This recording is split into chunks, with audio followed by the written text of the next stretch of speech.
60 Minutes Overtime. This all started with George Lucas. He had a problem.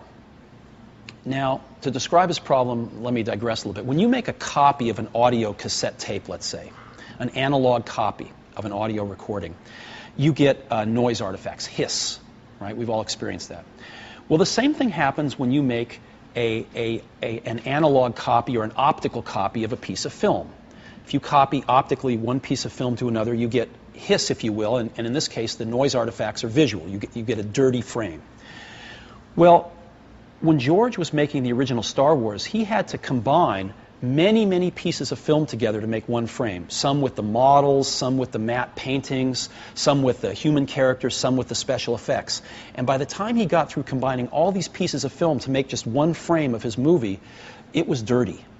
And he, being the genius that he was, thought, I wonder if I combine them digitally, if they could be totally clean. Because when you make a digital copy of an analog recording, it's perfect. And it turns out if you make a digital copy of a piece of film, it's perfect. Sharper, clearer. Sharper, clearer, without the noise artifacts. So George hired this guy named Ed Catmull, who was at the New York Institute of Technology, to come out and build a computer group for him and to figure out how to solve this problem. And they did. And George was the first one to ever do this.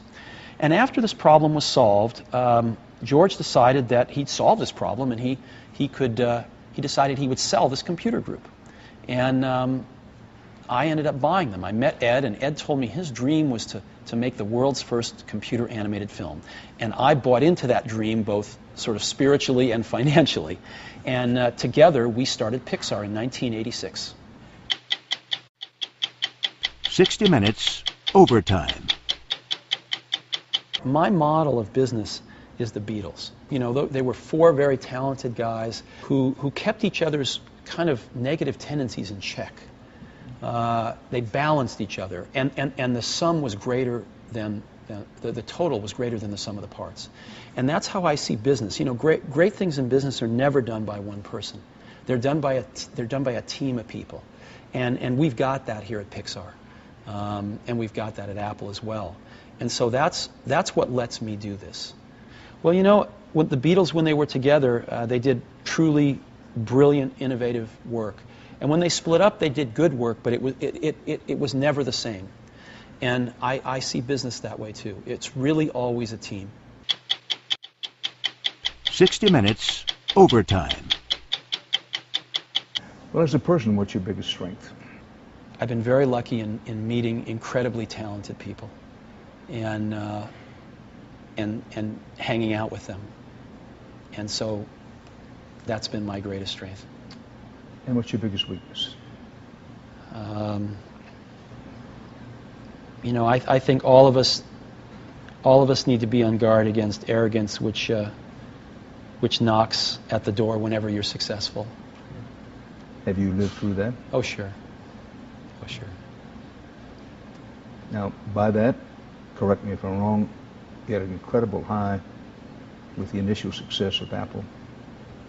And then other competitors get in, and it's sobering.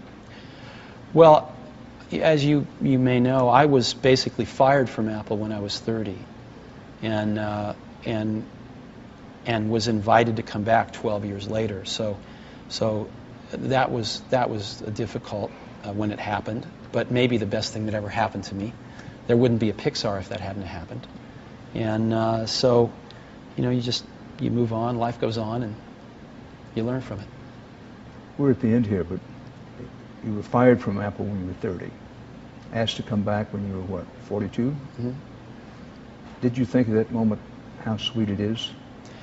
No, I thought at that moment, what a circle of life.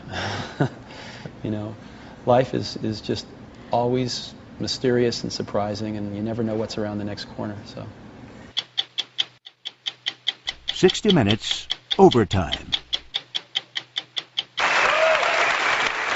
Thank you. Thanks for coming today. Let's talk about Steve Jobs, the person. Thank you. What drives you, Steve Jobs? I like working with people that make products that will get used or experienced by a lot of people. where you have a chance to in a very small way, influence how things go, influence the way people look at a product or maybe even the world in a small way. And I'm very lucky I get to do that at Apple. That's what it looks like. Very thin. You know, I still believe that the computer business is in its infancy, that there's a tremendous amount of innovation that's going to be coming out. I'm optimistic as to the future of the computer business.